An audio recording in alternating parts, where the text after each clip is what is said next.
Hi, I'm Hal Roberts. This is Forum Daily West. Here's some of the top stories we've been following. Canadians are taking the Trudeau government to court over proroguing Parliament until March 24th.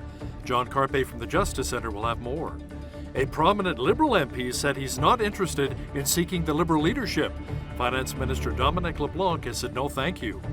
And 2 people have died and tens of thousands of others have been evacuated as wildfires continue to spread around Los Angeles. Thanks so much for joining us. Wildfires in the Los Angeles area have now claimed 2 lives and have destroyed more than 1,000 structures. The blazes, fueled by powerful Santa Ana winds, have sent around 70,000 people fleeing from burning homes. There are currently about 1.5 million people without power. Thousands of firefighters were battling at least 4 separate blazes from the Pacific Coast inland to Pasadena. We have more now in this report from the Associated Press.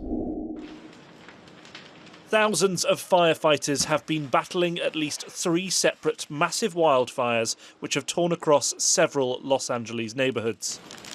The Los Angeles Fire Department has put out a plea for off-duty firefighters to help, as the infernos which have ripped through houses in the Altadena, Malibu, Burbank and Pacific Palisades neighborhoods are being exacerbated by strong winds, both feeding the flames and preventing firefighters from using aircraft to battle the blazes.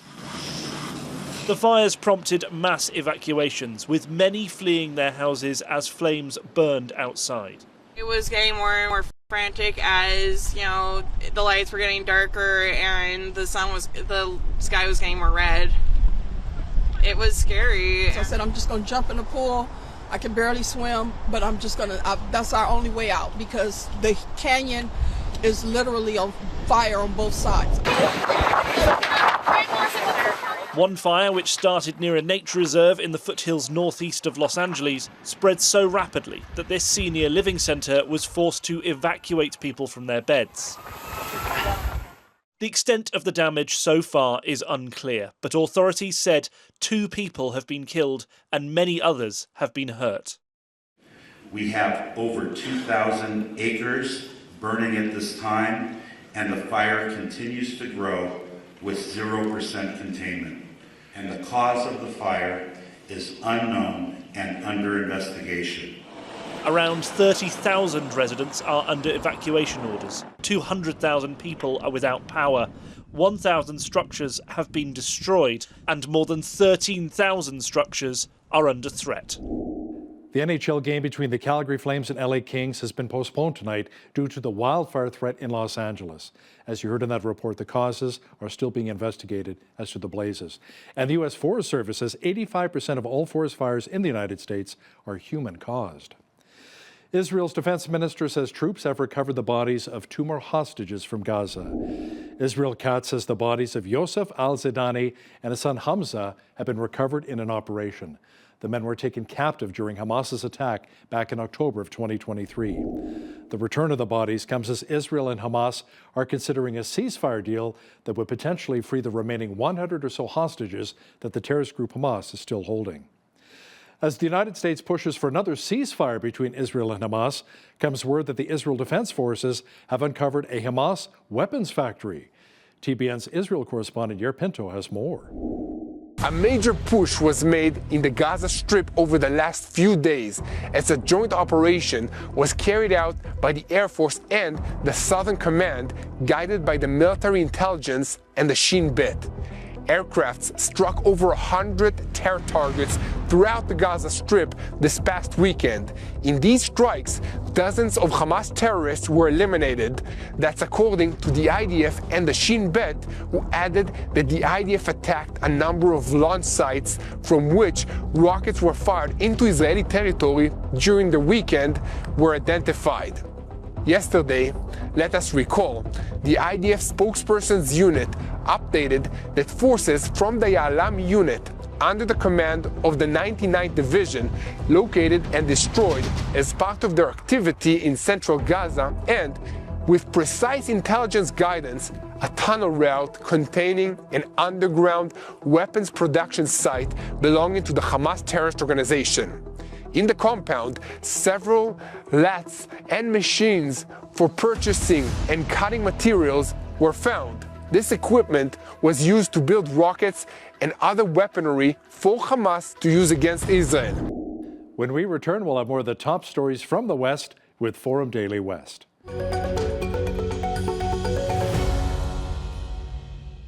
You know, the Chinook winds have been synonymous with southern Alberta for a very long time. It's quite well known to us here in the prairies.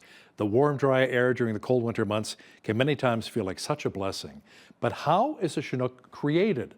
Alyssa Peterson with Environment and Climate Change Canada explains.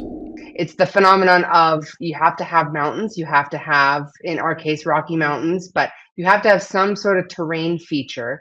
And then if you get very strong winds kind of hitting that terrain feature, you'll usually get a downslope wind like this, which is what a Chinook wind is actually called, meteorologically speaking. Chinook winds, if they're very, very strong, they can push all the way into Western Saskatchewan, but you'll see them the most generally from that Calgary to Lethbridge corridor. You'll have air that's moist and humid, and it'll rain out on the west side, so in BC, so you think Fernie, Cranbrook, those areas will get a lot of snow in the wintertime, a lot of rain. And then you have that air actually dry and accelerate down in the lee of the mountains. Now, when the air is dry, it actually warms pretty quickly as it descends the Rockies and then moves out into the plains, Calgary, Lethbridge, etc. And so when you get a Chinook wind, a strong Chinook wind, especially in the wintertime, you can actually see those Chinook winds push out a lot of cold air, and it actually brings in those warming temperatures. According to the Canadian Encyclopedia, other areas of the world where Chinooks are felt include the Föhn in Europe, the Zonda in Argentina, and the Berg in South Africa. Foreign Affairs Minister Melanie Joly says she's really thinking about throwing her hat in the ring to join the Liberal leadership race. Finance Minister Dominic LeBlanc, however, has ruled out a bid. He confirmed his decision ahead of the first Liberal caucus meeting since Justin Trudeau announced plans to resign as Prime Minister and party leader. The Liberals say they're searching for a leader who can really hold their own against Conservative leader Pierre Poilievre. Well, it appears as though some Canadians are not happy with Prime Minister Justin Trudeau's decision to prorogue Parliament until March 24th. They're taking the federal government to court over the matter. The Justice Centre for Constitutional Freedoms is providing lawyers to two Canadians, David McKinnon and Eris Lavranos, who are seeking a federal court declaration that Trudeau's prorogation of Parliament is unreasonable and must be set aside. Now, to chat about this in more detail is the president of the Justice Centre, John Carapay, who joins us now from Calgary. John, why are your clients contending that the decision was unreasonable and incorrect? Prorogation of Parliament means that Parliament is totally shut down for the next 11 weeks, which is a very long time for there to be no scrutiny of the Prime Minister or cabinet ministers, especially at a time like this when President-elect Donald Trump is threatening 25% tariff on Canadian goods. And now with Parliament being shut down like this, the Prime Minister and the entire cabinet are beyond scrutiny. They're not required to answer any questions. And this prorogation is being done only for the partisan political benefit of the Liberal Party of Canada, to give them a chance to get their act together on getting a new leader. Now, will your clients actually get anywhere with this? It's not like this is the first time a Canadian federal government has prorogued Parliament.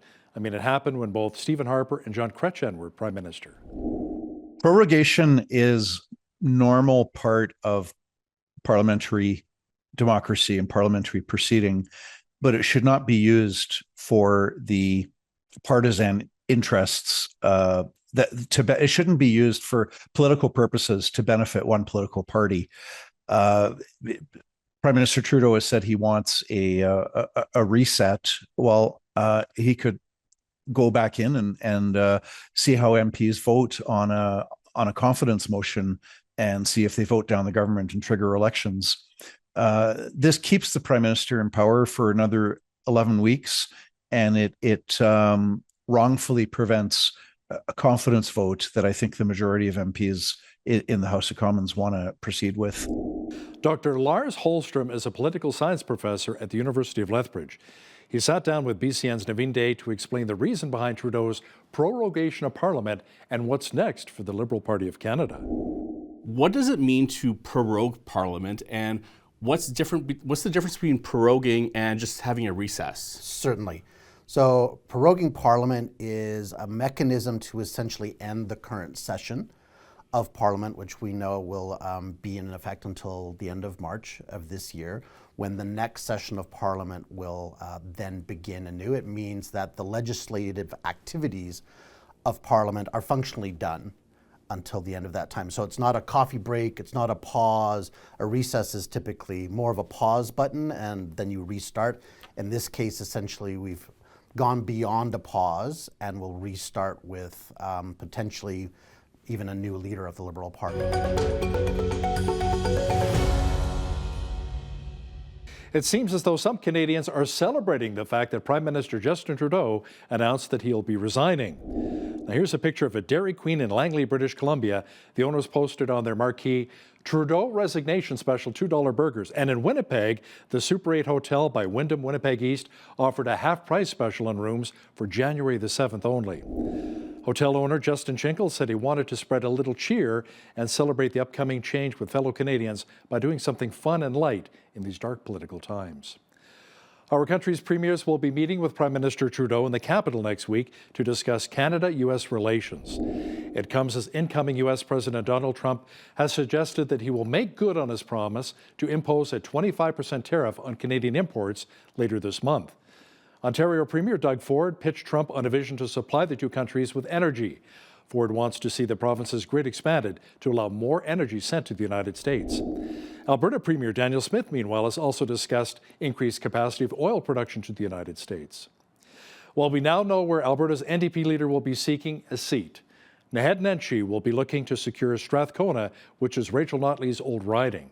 The seat became vacant after Notley stepped down as an MLA. Our legislative reporter, Tyler Dawson, says this should be an easy win for Nenshi since it is such an NDP stronghold. There's certainly no safer seat in Alberta. It might be like the safest NDP seat in the country. It's a very, very safe seat for them. It's held both federally and provincially by a New Democrat, has been for quite some time. I think since the Harper years was the last time that there was a Conservative MP federally in that riding. So he's now said that he's going to run in this riding, very safe riding. I would certainly expect him to win that. The open question, of course, is come the 2027 election, will he run in that riding again, or will he return to his hometown and try and take a run at a Calgary riding? Lethbridge police say no charges will be laid in the fatal collision that took the life of a 36-year-old man last month. Around 8:30 p.m. on December 23rd, police responded to a collision involving a motorcycle and an SUV along the 4800 block of 24th Avenue South.